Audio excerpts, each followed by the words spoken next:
Mis siis, kui ma ütleksin sulle, et see nutikas äpp sinu telefonis, see, mis peaks sind motiveerima paremini õppima või kiiremini jooksma, et see on tegelikult salaja disainitud nii, et see aitab ainult neid, kes on juba niigi edukad. See on päris hirmutav mõte, tegelikult. On ju. Ja kõigile teistele, neile, kes tegelikult seda tuge kõige rohkem vajavad, tekitab see vaikimisi lihtsalt puhast ärevust ja stressi. Kujuta ette, et sa tuled pärast kurnavat tööpäeva koju, vaatad oma nutikella, sa oled enda üle isegi natuke uhke, eks? Ja siis see vaika halastamatu progressi riba ekraanil ütleb sulle külmalt, et sa oled oma eakaaslastest maas. Ja see on olukord, millega me tegelikult puutume kokku juba sagedamini. Me elame sellisel ajastul, kus absoluutselt iga meie liigutust, iga loetud lehekülge ja tehtud sammu saad mõõta. Just, ja mitte ainult mõõta, vaid sulle kohe näkku visata. Täpselt. Tänapäeval pole andmed enam midagi sellist, mis elavad kuskil kaugel serveri ruumis, need tuuakse otse meie silme ette. Ja me keskendume tänases süvaanalüüsis spetsiifiliselt haridus- ja töökeskkondadele, kus on hakatud massiliselt kasutama niinimetatud õppimisanalüütika töölaudu. Inglise keeles vist Learning Analytics Dashboards ehk LAD. Just nimelt. Need on sellised platvormid, mis ei näita sulle lihtsalt sinu hindeid. Nad teevad sinu andmete põhjal keerulisi prognoose ja, mis kõige hullem, panevad sind halastamatusse võrdlusesse sinu kolleegide või kursusekaaslastega. Ja just seda me täna lahkemegi. Meil on siin laual 2 väga värsket ja intrigeerivat teadustööd Soome teadlastelt. Meie missioon on täna lahti muukida kogu see andmestumise varjatud psühholoogiline ja eetiline pahupool. See on ülioluline teema. Ja sina, kes sa meid praegu kuulad, oled sa kunagi tundnud, et mõni selline sooritusmõõdik on sinu motivatsiooni hoopis hävitanud? Täna saame teada, miks see nii on ja miks ei ole ausalt üldse sinu süü. Lähme kohe asja kallale. Esimene uuring vaatas neid analüütika töölaudu üsna pikka aja jooksul, eks? Ja see pikaajalisus ongi siin see kõige suurem võti. Väga tihti uuritakse uut tehnoloogiat kuskil laboratooriumil või ainult paari nädala jooksul. See uue asja võlu. Täpselt selline uue mänguasja sündroom. Alguses on kõik põnevil, aga need uurijad jälgisid üliõpilasi terve akadeemilise õppeaasta vältel.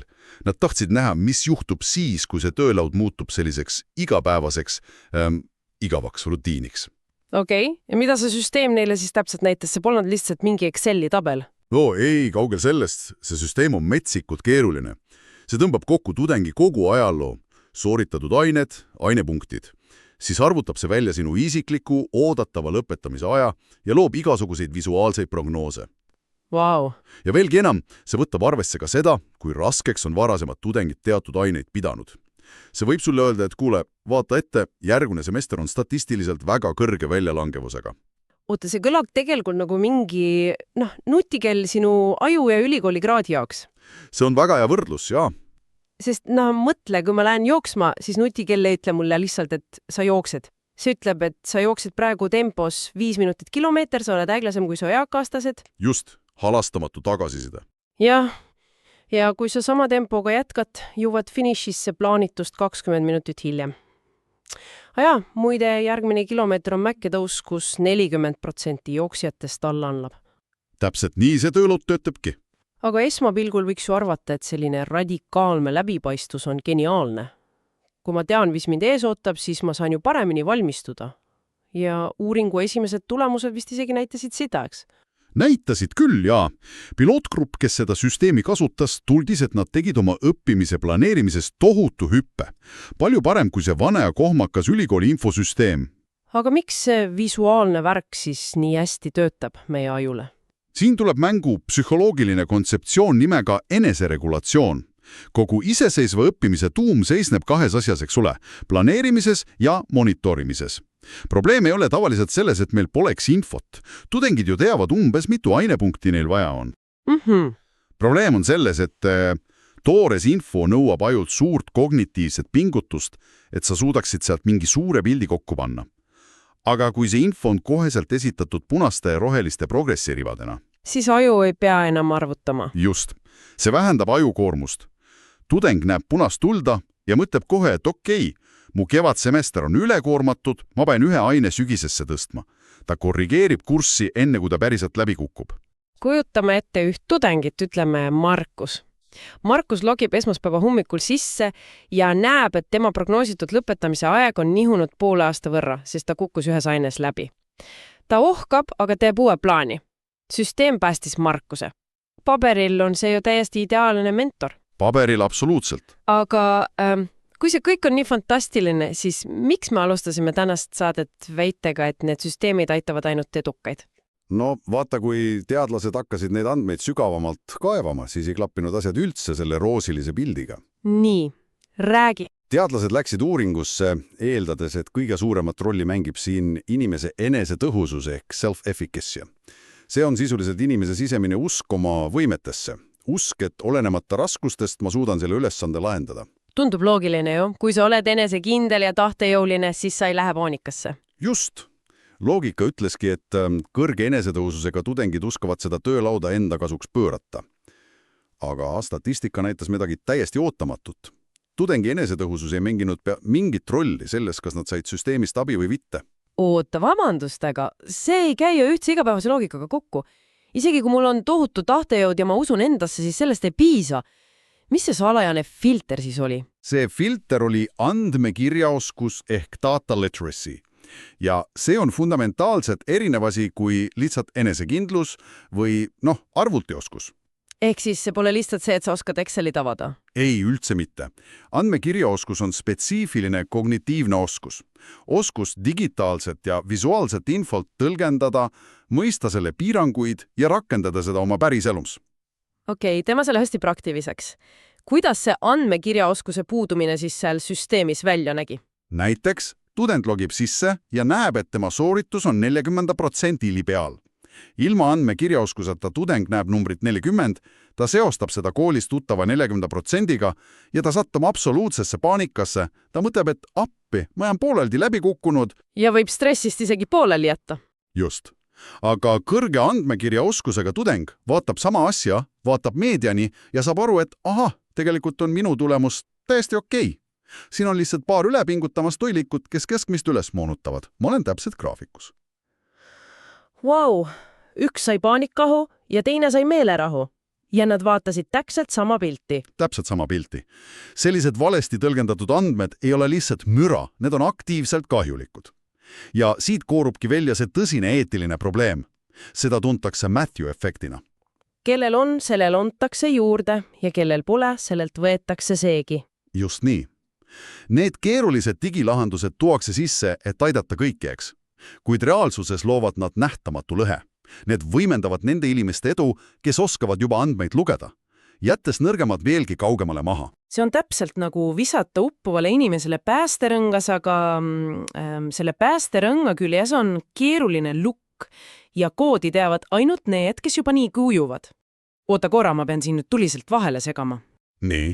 Kui ma mõtlen ettevõtete või ülikoolide peale, kes neid süsteeme ostavad, nad maksavad ju kümneid, isegi 100 000 eurosid. Ja põhiline müügiargument on see, et me leiame üles need riskigrupis olevad tudengid ja päästame nad. Ja, see on standardne müügijutt. Aga sinu jutu järgi aitab see süsteem hoopis neid viielisi oivikuid, kellel poleks seda abi niikuinii vaja olnud. See on ju täielik ressursside raiskamine. On, see ongi nii absurdne. Süsteemide loojad disainivad tohutu pimealaga. Nad eeldavad teatud baasuskusi mõistmata, et abivajajatel need just puuduvadki. Aga asja teeb veelgi põnevamaks see, et tehniline oskus graafikuid lugeda ei ole kogu probleem. Mis seal veel on siis? Teadlased märkasid, et isegi mõned need tudengid, kellel oli tehniline andmekirjaoskus täiesti olemas, vihkasid seda süsteemi. Oota, päriselt? Jaa, nad täiesti vältisid seda. Ja see ei teinud ju loogiliselt mingit pilti, miks peaks oskaja inimene keelduma talle kasulikust tööriistast. Uurijad said aru, et probleem peab olema milleski palju sügavamas. See on seotud inimese sisemise kompassiga, mis toob meid teise uuringuni. Nii, et kui esimene uuring küsis, kas me suudame neid tööriistu kasutada, siis see teine uuring vaatas seda, kuidas need andmed meid emotsionaalselt mõjutavad. Just nimelt. Teine meeskond otsustas vaadata inimese fundamentaalseid väärtuseid. Nad toetasid meetodile, mida nimetatakse väärtustundlikust disainiks ja kombineerisid selle Shalom Schwartzi põhiväärtuste teooriaga. Kes see Schwartz on? Schwartz on maailmakuulus psühholoog, kes kaardistas universaalsed inimväärtused, asjad nagu saavutus, võim, heatahtlikkus, turvalisus ja et aru saada, kuidas töölaua kasutamine neid väärtusi puudutab, kasutasid teadlased metoodikat nimega episteemiline võrgustiku analüüs. Oota, episteemline võrgustik. See kõlab nagu midagi, mida NASA kasutab Marsi missioonidel. Kuidas sa kellegi abstraktsed väärtused üldse matemaatiliselt joonistad? Jaa, ma tean, see kõlab keeruliselt. Aga tegelikult on see kontseptsioon visuaalselt väga ilus. Kujuta ette suurt ämblikuvõrku. Okei, ämblikuvõrk. Kujutan ette. Teadlased intervjueerivad tudengit. Iga kord, kui tudeng mainib näiteks sõna konkurents, tekib võrku üks sõlm. Kui ta ütleb kohe pärast seda parem hinne, tekib teine sõlm. Ja nende vahele tõrmatakse jäme joon. See analüüs kaardistab seda, kuidas erinevad ideed ja väärtused inimese alateaduses omavahel seostuvad. Mida tihedamini nad koos esinevad, seda tugevam on seos. Ahaa, nii et nad loovad visuaalse kaardi inimese väärtustest, ilma et inimene ise peaks mingis psühholoogilise testis linnukesi panema. Täpselt nii. Väga nutikas lahendus. Ja nad uurisid 2 väga erinevat gruppi, IT-tudengid ja haridusteaduste ehk tulevased õpetajad. Okei, ja nad pandi siis sama työlauda kasutama? Ja, mõlemad grupid kasutasid sama süsteemi. Ja funktsioon, millele uurijad eriti keskendusid, oli see klassikaline edetabeli element. Graafik, mis näitab tudengile tema hindejaotust võrreldes kursuse kaaslastega. Süsteem põhimõtteliselt karjub sulle näkku, et sa said küll B, mis on tore, aga 70% grupist sai A, nii et sa oled ikkagi luuser. Just. Ja kuidas sa arvad, kuidas IT-tudengid sellele reageerisid? No, teades IT-sektorit, ma arvan, et neile isegi meeldis ser. Sul on täiesti õigus. Võrgustiku analüüs näitas, et IT-tudengite puhul tekkis tugev väärtuste joondumine. See süsteem, mis lausa karjus konkurentsi järele, langes ideaalselt kokku nende isiklike baasväärtustega, milleks olidki saavutus ja võim. Nii et see ei tekitanud neis mingit stressi. Üldse mitte.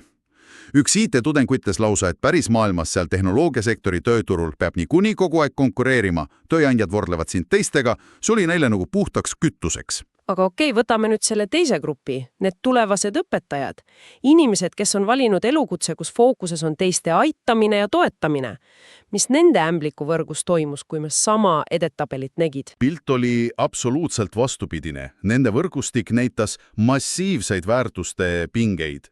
Selline kaaslastega võrdlemine läks otsesesse vastuollu nende põhiväärtustega, milleks olid heatahtlikkus ja heaolu. Nad otsivad ju koostööd. Just, nende fookus oli koostööl ja turvalisel õpikeskkonnal. Kui süsteem proovis neid motiveerida läbi konkurentsi, tajusid nad seda peaaegu isikliku rünnakuna. Kaaslastest parem olemine ei pakkunud neile mingit rahundust.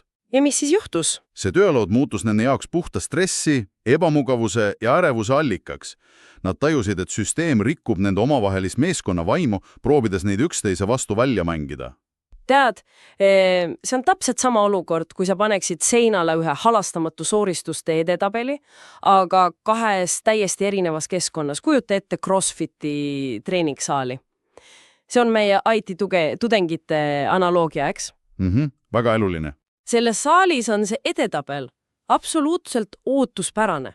See paneb inimesed higisema, oma piire ületama. Nad läksidki sinna saali higise konkurentsi pärast. Jaa, nad tahavadki teada, kes on parim. Aga nüüd kujuta ette, et sa võtad täpselt selle sama edetabeli disaini ja riputad selle üles hämarasse viirukilõhnalisse joogatundi. See on meie haridustudengid. Sa poiss, see oleks täielik katastroof. Täielik katastroof. Šokk ja väärtuste konflikt.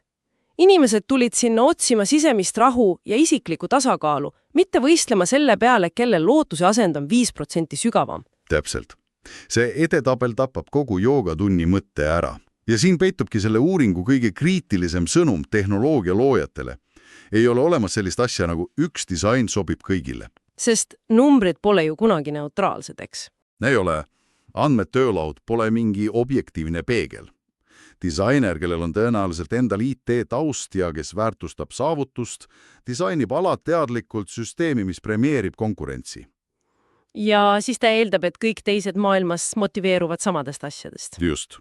Aga nagu me nägime, see, mis ühes kultuuris on motivatsioon, on teises mürgine demotivaator.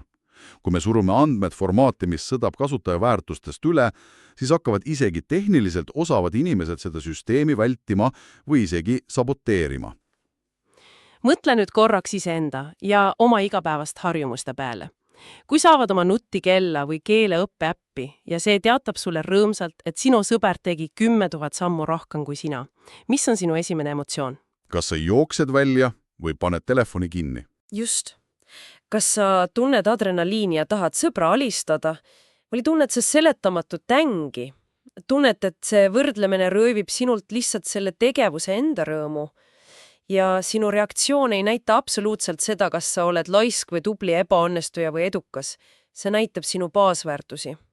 Sa oledki võib-olla lihtsalt joogatunnis, aga sulle surutakse peale CrossFiti reegleid. Kokkuvõttes tähendab see vist seda, et me peame oma digitaalsetelt tööriistadelt nõudma palju suuremat paindlikkust. Absoluutselt. Tulevikusüsteemid ei saa meile peale pressida ühte kindlat väärtusruumi. Nad peavad kohanduma kasutajaprofiiliga. Kui minu väärtus on kogukond, siis näidaku töölaud mulle hoopis seda, kuidas mu meeskond ühiselt edasi liigub ja kus me saame üksteist aidata. Mitte seda, keda ma edestasin. Tõmbame nüüd vaikselt need otsad tänaseks kokku. Meie teema avastus näitas kristallselgelt, et andmetöölauad, need igasugused edetabelid ja algoritmid ei ole kunagi neutraalsed numbrid. Nad on laetud väärtustega. Ja kultuuriliste väärtustega. Saavutus, võim, konkurents. Ja lisaks kõigele eeldavad nad spetsiifilist tehnilist oskust ehk andmekirjaoskust, et sa üldse ilma paanikata hakkama saaksid. Kui sa tunned, et sinu oskused ei ole piisavad või väärtused ei kattu, siis palun pea meeles. Sa ei ole ebaõnnestunud. See on lihtsalt süsteemi disaini pimeala. Just, see on disaini probleem. Aga siin on ka üks potentsiaalne lahendus, mida uurijad välja pakkusid. Üks teadlane on argumenteerinud, et me ei saa kasutajaid omapäi jätta. Õpetajad või siis juhid ettevõtestes peaksid võtma otsese vastutuse selle andmekirjaoskuse arendamise eest. Enne kui me inimesed andmetega üle valame, peaksime õpetama neid graafikuid analüüsima. Seda õpetada. Kui tehnoloogia ise areneb eksponentsiaalselt kiiremini kui meie kohanemisvõime. See on väga tõsine küsimus. Ja ega sellele head vastust hetkel polegi. Ja just, see ongi see mõte, mille ma tahan täna sinule hea kuulaja puremiseks jätta. Me näeme iga päev, kuidas tehisintellekt ja detailsed andmetöö lauad tungivad absoluutselt igasse meie eluvaldkonda. Kontoritöös kuni selleni, kuidas me magame või mediteerime. Niisiis, kelle vastutus on meid tegelikult õpetada seda infohulka haldama? Kas see langeb tehnoloogiafirmadele, meie koolidele või jääb see puhtalt meie endi kanda? Suure tõenäosusega just see viimane. Järgmine kord, kui vaatad mõnda progressi, riba või sammu lugejat, küsi endalt väga ausalt, kas sina juhid andmeid või juhivad andmed tegelikult sind? Hoia oma kriitiline meel terav ja näeme juba järgmisel korral, kus sukeldume uutest teadmistesse.